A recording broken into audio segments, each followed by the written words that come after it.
19下晝，香港嫌犯進入台北市北投文化館時，看到嘅只是8歲小妹學生嘅。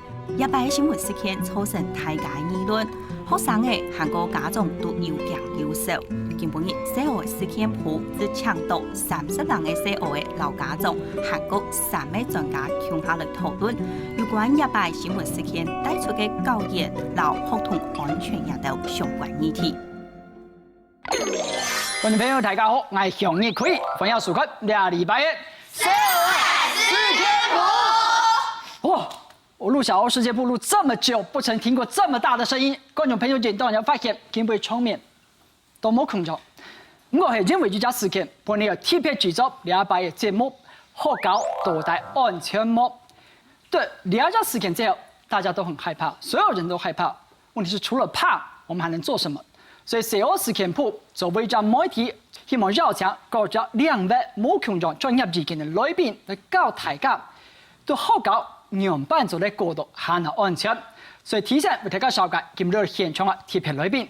本紹介東亞戰術片提出嘅來賓係來自前建兒童安全文教基金會嘅執行長係林業卿林執行長，執行長您好。主持人、各位觀眾朋友，大家好。各位大家紹介係來自中國警察大學犯罪防治研究所的陳豐發陳教授，教授你好。向日葵，還有在場的 COA， 還有我們家長，大家晚安，大家好。各位大家紹介係來自兒童福利聯盟兒少關懷組的周麗麗周組長，周組長您好。主持人、現場的各位小朋友，還有家長，還有電視機前的觀眾朋友，大家好。謝謝3位來賓來到我們節目的現場。那我相信今天很多小朋友他們都帶着滿滿的問題要來請教你們，那要借重你們的專長。那首先我來介紹一下我今天的助手，來娟姐。這一次的這個事件之後呢，我們請小朋友們同心協力，幫我們去做了一個調查。我們調查了110位小朋友，我們想要知道他們的感覺，還有他們好奇的地方。他們對這個事情的感覺，有68個人覺得很害怕。有13個人覺得很生氣，有12個人覺得很悲傷。來，在這個事件之後，你感到害怕的，請舉圈好嗎？大家看到哈，有27個，你家長啦學生啊，你還來看到27隻圈，所有人對這件事情都持到不一樣。同學們記不記得我們在節目中介紹兒福，他們有一個這個專線。專門讓小朋友來打電話問的。這個事情之後，貴專線有沒有接到什麼比較多的，比方說尋求協助的這個需求？我們有小朋友打電話進來就會說啊，其實他覺得因為看到新聞報道啊，還有在就是現在開始老師就會告訴小朋友說，哎，要小心，然後上廁所要結伴。然後小朋友打電話進來說，哇，我不敢去上廁所了。我問一下現場的同學們，這個事情發生之後，你會害怕去上廁所的，請舉圈。不害怕的舉叉。來，我問一個會害怕的這個同學。就是隨時注意四周，看有沒有人。所以你上廁所是這樣上的，是嗎？你怎麼看？就是會一直轉頭看後面有沒有人。好，你真的是會一直轉頭看，你也會這樣，對不對？我會怕。來，我們來看一下下一張圖表。大家對這個事情有很多的疑問。然後我們請他們這個詳細的敘述。有30個人是針對校園的安全，有49個人是針對犯案者，犯罪者。對，提前使用搞這樣安全快去快。有19個人覺得我要怎麼保護我自己，這是最多人的疑問。我想哈，小朋友們應該這時候真的事實上是害怕戰勝過理智哈。實際上校園還是非常的安全哈，可是當然我們還是要知道怎麼保護自己。所以更重要的是，小朋友認不認識學校，你們所有的老師、教職員，首先應該要認識所有的人。當有陌生人進來的時候，你才會提高警覺，因為我知道這不是學校的人。當我知道不是學校的人的時候，我可以跟他要有一些的距離哈。那至少。阿姨認為是要保持3步之遠，因為一旦他有意圖要靠近我的時候，我可能要往抓不到。對，那如果他靠近我的話，這時候我覺得他意圖很明顯呢，最好是要叫，我們現在向日葵哥哥哥哥的后边没有人，对不对？可是我跟他讲说，老师你来了，那向日葵哥哥应该是头会往后转，因为他想去看那个后边到底是谁。那阿姨呢？如果我是你们的话，我就可以往后跑，我们2个的距离就拉开来，然后我就跑去跟谁讲，跑去跟老师讲。不过上厕所要结伴哦。不过结伴的重要的用意，你们2个结伴去，如果一旦有人他我要去抓向日葵哥哥，又有一个姐姐在那边，我只能抓1个啊。当我只能抓1个的时候，所以姐姐的重责大任在干嘛？他要跑去赶快去通报老师，所以你的那个求救要去做，不是说他就跑回去教室，然后什么事情都不做，那向日葵哥哥可能就是被抓到了。我们先谢谢执行长的解答。我请教一下，有人有问题的吗？有没有人好奇的？好，请。就是如果有学校的教职人员，也有可能是犯案的，就是犯案者。怎么办？的确，我们觉得如果拐骗、失踪或者是性侵害，80%都是熟识的人做的。好，所以这个小朋友问的问题实在是相当的好。所以如果这个教职员工事实上是你学校的人，当他很贴近你的时候，你也一样要跟阿姨刚刚讲的那样的做法去做，不是我们绝对相信我们熟识的人，绝对不相信我们不熟识的人，这样子也会有风险。第2个最多人问的是，为什么犯人可以在校园里面出现？这个犯罪人是真的无所不在，虽然很难预防，但是我们一般来讲有一个很简单的一句话，就是一个错误的人在错误的时间到错误的地方遇到另外一个错误的人，到最后这个被害事件，这个犯罪事件就会发生。还有一些特殊的时间，你看它发生的时间是什么时间？礼拜5的下午。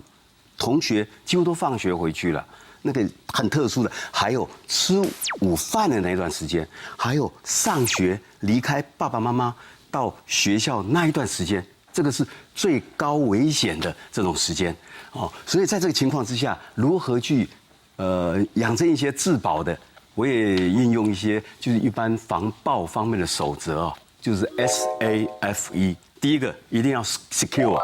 平常我们有没有获取一些，我像跟大姐姐、老师请教一些比较多的那种常识，安不安全？第二，避免在一些危险的时间到危险的场所。第3个 F 就是 flee， 如果真的到一些危险的场所，觉得很危险，感觉心里不太好过的时候，赶快逃离现场。第4个 E engage， 如果真的没办法，可以欺骗他啦，或可以刚刚讲的，爸爸，他以为爸爸就在后面，他吓了一跳，你就可以赶快脱跑其实第最多小朋友问的问题是，可不可以把围墙加高？这一点我要请教一下，在这个事件之后，如果你赞成学校的围墙，包括家长一样要加高的，请举圈；不赞成加高围墙的，请举叉，好不好？来，我们看一下27位同学跟家长，11位不赞成把围墙加高。来，我们麻烦那位妈妈，你为什么不赞成？因为我觉得，如果他想要做坏事的话，你把围墙加得再高，其实也没有用。而且我觉得你加高，你要加到多高？这个定义其实很难定义。而且现在提倡友善校园，如果你真的加了这么高的话，那是不是跟政府的政策是就是违背的？就是如果是有犯罪意图的人把围墙加高，他还是会想尽办法，还是会跑到校园里面去。聪明，你是赞成还是反对？对，你是反对，你的理由是什么？就觉得学校很没亲切感啊。学校很没亲切感，整个封闭在里面，那一点都不像学校的样子。但你的好朋友，其实张玉烧是赞成，对不对？虽然说会有点没亲切感，可是这样对我们是比较有保护，因为可能犯人这样看围墙高会比较没有耐心，就想要算了放弃。所以我不晓得能不能这样类归。经过这个社会事件之后，友善校园跟学童安全是冲突了吗？我刚刚在讲到围墙的时候，事实上我觉得台湾没有这样子的一个成熟度，可以把围墙下降到友善校园，因为我们的整个社区跟校园没办法共融到这种体制。事实上有没有第3种选择？我觉得应该有第3种选择，比如说有的学校它真的是用栏杆式的围墙，不是像我们现在水泥围墙，所以外边可以看到我们里边，我们里边也可以看到外边。可是那更像监狱啊！可至少不是水泥围墙。水泥围墙的话，你会有很多死角。水泥围墙。好，因为监狱的话，就像我们邓老师讲的哈，那是监狱里面工作过。对，是水泥围墙。我们如果是栏杆的话，那我这栋建筑物，我站在这边，别人也可以看到我。所以社区可以扮演一个很好的监视眼，就是他可以看到里边小朋友有没有被别人带到，那你们也可以看到外边有没有人鬼鬼祟祟。可是他第一时间还是不能爬进来啊。其实我们以前有研究过。我们研究一个闭锁式的这个公园跟开放性的公园，那个游客进去的那个被害的恐惧感啊，结果研究发现，开放式的公园游客的那个被害的恐惧感非常非常的低哦，所以闭锁式啊未必是让人家那种恐惧感降低的方式之一哦。所以这个刚刚讲这个镂空式的，或者加上一些安全玻璃，可以让内外都可以看得到学校里面的运作。不然像以前的那个围墙哦，实心的围墙，像监狱里面那个躲在一个墙里面去恐吓、勒索、霸凌、性侵、抽烟、吸毒，外面人都不知道。学校老师也不知道，所以我是建议适当的这种那个樊篱是可以用其他的方式，不要这么的生冷的那个冷漠的这种水泥墙，那个我是很反对，可以用改变其他的方式、美化的方式了。OK， 除了围墙啊，构架大的问题，你还作为哪一家挑战？来，接着我们看一下另外一个调查跟校园安全有关的内容是什么？你觉得校园哪里最不安全？结果呢？有47个人觉得是厕所最不安全，有35个人是觉得地下室最不安全，有9个人觉得校园的角落也最不安全，有6个人觉得活动中心最不安全，有4个人觉得停车场最不安全。我问一下同学，学校有哪一个地方让你去了会觉得害怕的？我觉得校园最不安全的地方也是地下室，因为地下室通常是很少人去的地方，有时候里面也有堆一些东西。OK， 来，刚才后面的同学谁要发言？20号。我觉得就是活动中心，因为那边就是只有活动才会去，然后那边都很空，然后老师有时候也不会上锁，所以就觉得那边空空的很可怕。在这个时间点问厕所最不安全，或许某种程度是受到新闻事件的影响，但是静娟做校园安全，校园是一个安全的地方吗？还是原本在没有这个新闻之前也一样，它确实就是会隐藏一些危险在里面？是，那这事实上是我们过去发生过事情的一些场所。那有的学校它的做法会是说，我们来做一个校园安全的调查，他们让孩子去填了之后呢，学校的做法会是说，你们填的这些东西，学校确实去掌握之后，他会加强宣导，告诉孩子说，你们那些地方不要去，可是厕所不能说不要去，那要去的话要怎么去？要结伴而行。其他的的确有些东西是你可以不要去的，像停车场、地下室或者是顶楼。就是做完这样子的清查或者也跟孩子提醒，其实我们学校里面有哪一些地方其实是比较就是可能是死角或比较容易有藏匿一些就是状况的。好，那如果地下室是因为要去上体育课拿球或什么，那也要记得一定要结伴同行，千万不要自己落单一个人就去这些就是危险的地方。在我那个年代，在我的印象里面，我去的学校好像大部分厕所都会在比较边边角角。是。那你在设计上你就没有提供一个安全的场域给学生了，那你再跟学生讲，哎呦，去厕所要结伴去，我觉得问题不在他们身上。所以我说这次我们也透过这次的机会，一直在跟教育部沟通，是不是在建所谓真正友善校园，反而是厕所有的学校真是2间教室1间厕所，而不是把厕所集中在边陲地带。那有的学校会把厕所设在楼梯间旁边，为什么？因为楼梯是上下最常会去走动的一个地方，而不是更外围的地方。更外围的地方通常非常不安全，所以反过来，我们现在期待是说，学校如果针对这样子的一个学校环境的话，要加装紧急按钮。因为那没办法，你已经设到这样子的学校的时候，你要加装紧急按钮。OK， 安全不是只有一个单一然后绝对的概念，你或许要在安全的地点之外，你要有安全的时间，你要有安全的人陪伴你，就增加这些所谓的安全因子，这样你在校园内就会更加的安全。好，来上半场你就關係搞緊安全的討論先，前行到另一篇下半場，因為嗰種小朋友當好起嘅是犯罪行为的讨论，总冇发生安不幸的事情。这下茶，我下喵，夹夹真的哟。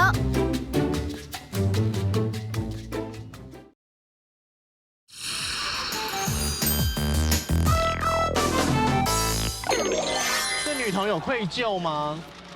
嫌犯出产的书摊本小爱，知道都唔安心，出太不讲，还有更加多嘅义父本记得蛮唔见。寻求啊，用换工作，还有这个甚至用这种自杀的手段，要来寻求解脱，往自己的胸部要刺啊，但是刺不下去。有受伤吗？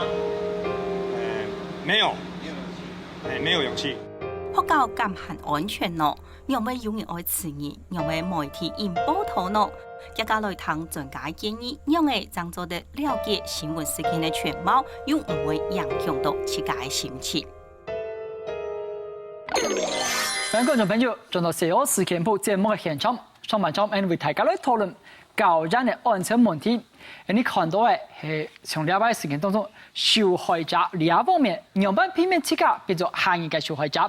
下半場同大家來關心嘅，先看到嘅係種加害者方面是犯罪行為。來，學姐，針對犯罪行為，我們做了什麼調查？為觀眾介紹一下。有39個人說他為我們要殺女童。我想請教一下哈，在這個新聞事件之後，誰可以告訴我，就是你對於這個犯罪嫌疑人，你們去假想，你覺得他是一個怎麼樣的人？我覺得他是個冷血的人，怎麼可以？冷血，因為他自己的心雖然插不進去，那你心也插不進去，那他的心可以插得進去嗎？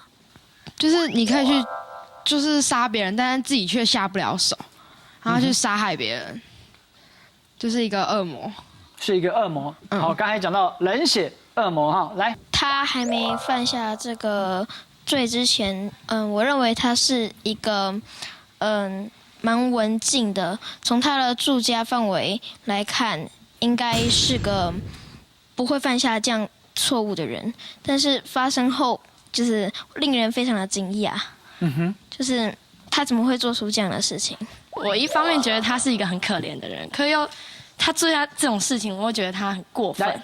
可憐在哪裡？我覺得他就是他整個心靈，他看到這個社會，然後他覺得就是自己很孤單，可是他想要自殺也沒有辦法下手。所以他整個是被逼迫到可能一個不能，他沒有辦法走下去的情節。那你後來說他又是一個可惡的人？很過分，因為他居然對一個小孩下手，而且是完全跟他沒有相關事情的人下手，很過分。我覺得他是一個不懂得從另外一個角度去看的人。他在他的工作事業上有點不順，但是他不了解要怎麼找到他的錯誤，不知道要怎麼變通，就是不要把所有事情發揮在就是他根本不認識的人身上，他應該想想看他自己有做過什麼錯誤。我相信這個問題後，我不曉得，我甚至有點擔心3位在座的來賓，他們既不認識龔姓嫌犯，那也沒有去詢問過他，就是說我們能有什麼模式，或有什麼可以推測出為什麼會有人要殺手無寸鐵的小孩？這個東西我們可以從什麼角度出發？鄧教授，這個真的是很壞，對不對？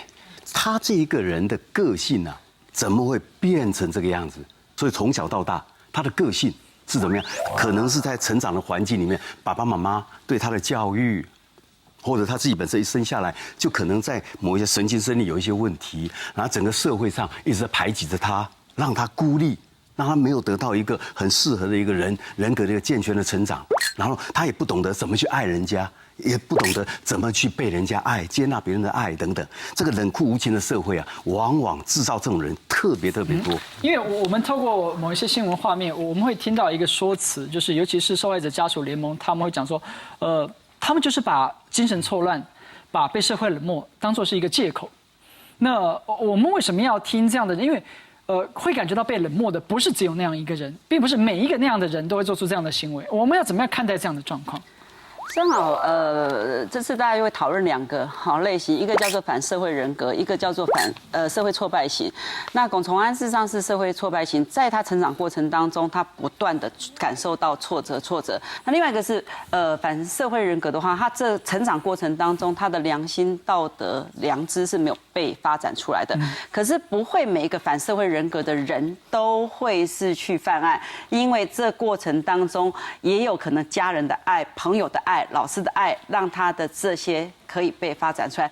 我想要分享一些我们的小欧们去做的调查，有几个同学的回答让我觉得有点意外，或者说特别感兴趣，想要拿出来跟大家做讨论。我看有小朋友写说，难道他不怕遇到会武术的人吗？比方说我去学一些跆拳道什么的，有机会吗？孩子很容易会把自己想得很好，我相信小朋友也会觉得，我应该可以战胜什么？你去问幼稚园小朋友，他会说，我像皮卡丘一样把电死，然后我像音速小子要快速跑走。所以我们会有一些不切实际的想法在。连阿姨这么大的人，你说要去抵挡对方都很困难，更何况年龄段比较低的。我觉得学武术当然有一部分的有一些东西，当他意图靠近的时候，你可以某一些时候你的警觉或者是你的一些方法，可是不切实际的想法的话，可能会让你们自己可能会有更大的风险。OK， 所以不要跟歹徒正面冲突。组长要补充，对不对？我觉得对，因为刚刚提到，我觉得还是要有警觉性之后要呼救跟跑，可能不要觉得，因为我也会觉得，就像刚刚子营长提到，会觉得好像我很厉害，可是对方可能是一个，譬如说高大。或者是你怎么知道他会不会也有武功？也是有学武术。对，还有为什么他不怕？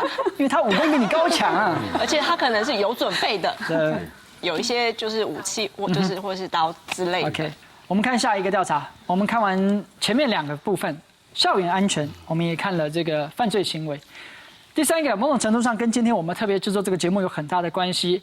客家电视台身为公广集团的成员之一，在这么重大的社会事件之后，我们希望除了让大家感受到媒体上的资讯让你很害怕之外，我们要带给你一些正面的力量。那是不是小朋友们日后在解读媒体上的讯息的时候，能够戴着不一样的有色眼镜，让你们能够判别哪一些资讯可能是对你们有害的？比较详细的描述，来，接着我们看一下第一个报纸它怎么写。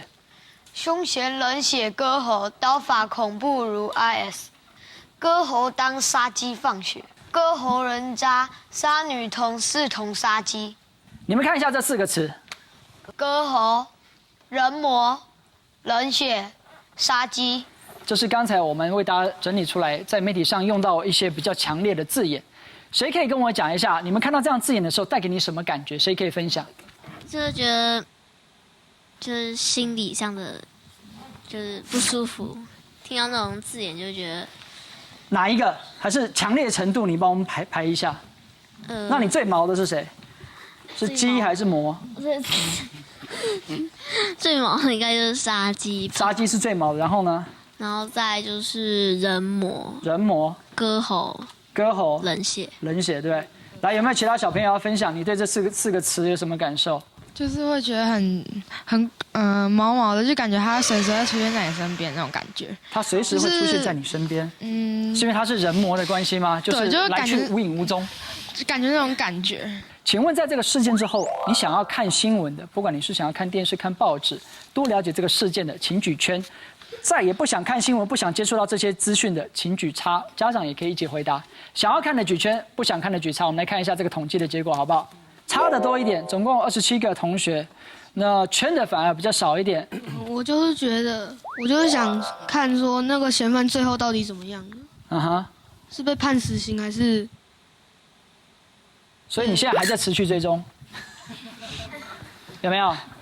有在看新闻。有在看新闻哈，那你持续看了2个礼拜，跟我一样，你现在的感觉是什么？就是觉得那个坏人好像随时都在身旁。包括说左后方的妈妈吗？没有吧？我不想看的理由是因为现在媒体就一直大幅渲染，把原本事实但是一直夸大，然后他就会有可能连他作案的手法都讲出来，就是很多人就是因为这样会去想要做这种事情，我怕我以后也会想要这种。哦，还有这个效应哈，来，到时候我们请教一下，来，宽宽你要发言。我不想看的原因是因为我觉得它很血腥，而且很多新闻都在连续不断的播放。那他一直播的东西一样吗？大致是一样的。其实我们过去在跟孩子聊的时候，孩子其实真的提到像这样的字眼，或者是巨细靡遗的去说明那个方案的过程。但是我相信大家还是会很好奇，想要知道到底发生了什么事。好，那这边有几个就是建议的是，一个是我想家长可以协助筛选或是过滤优质的新闻节目。另外一个，在观看的时候，陪同着孩子一起观看这样的电视，然后跟孩子讨论，因为孩子在观赏的过程中可能会有一些疑问，为什么他是用这样的字眼来形容？为什么他会要用这样的方式？事后呢，家长可以观察看看，因为有些孩子可能看了一些新闻的画面，会出现做噩梦啊，或者是害怕、恐惧，或甚至有一些沮丧的一些状况。那这个部分，我想家长可能就要观察一下，如果孩子看完这样的画面，一个部分适时的。就是关掉，或者是不让孩子在这么密集的接触这样子的一个画面，或是一个内容，或者甚至是文字这样子。那小朋友们的这个问答，好让我想到一件事情，是不是干脆就都不要看就好了？哪来那么多问题？还是要看哈，因为学校里面也会谈论，那谈论的时候，反而孩子在不明就里的时候，同学如果传达的讯息如果不正确的话，可能孩子如果不明确知道事情的时候，他心里的恐慌会更大。反而是明确的告诉他的话，他心里恐慌会下降。可是真的还是要筛选哈，就像我们刚刚周组长讲的，如果不进行这样的筛选的话，甚至我们整个的作案的手法，那个真的会有模仿的效应。有一段时间，如果有人是吸脂自杀，或者是有人呢，事实上是跳楼、跳河自杀，那段时间每一次发生自杀都是跳楼或者是跳河自杀，所以我觉得，反正在媒体在这播报的时候，第一个我觉得媒体可能要去自制，然后另外一个我觉得家长事实上做一个很好的守门员，这才是最重要的。非常感謝3屆特別來賓按寶貴嘅，希望南北不論談演也好，成演也好，面對兩類社會事件嘅細節，並且要喊拿到正面嘅力量。當然，節目嘅最後我強調大家2個禮拜主題叫做個人安全。對你來講，樣板嘅個人就係安全嘅，大家好好思考。以上是2禮拜節目內容，非常感謝大家嘅收看。還有精彩內容，下個禮拜6晏不到7點半，記得準時收聽。新天空，新風大家，也謝謝30位來賓，謝謝所有的來賓，謝謝你們。記得要準時收看最後時節目，來，執行長，謝謝，不好意思，耽誤，來，謝謝，謝謝組長，辛苦你們，這我們應該做的，謝謝。行到路卡都卡苦，一幫太細都會是頭路去賺錢，我做行到就無限好去搞，沒無限好讀書誒。這個環境下面都是碎釘子，如果他的鞋子沒有很厚的話，可能就釘子會刺進去，然後就會傷到腳。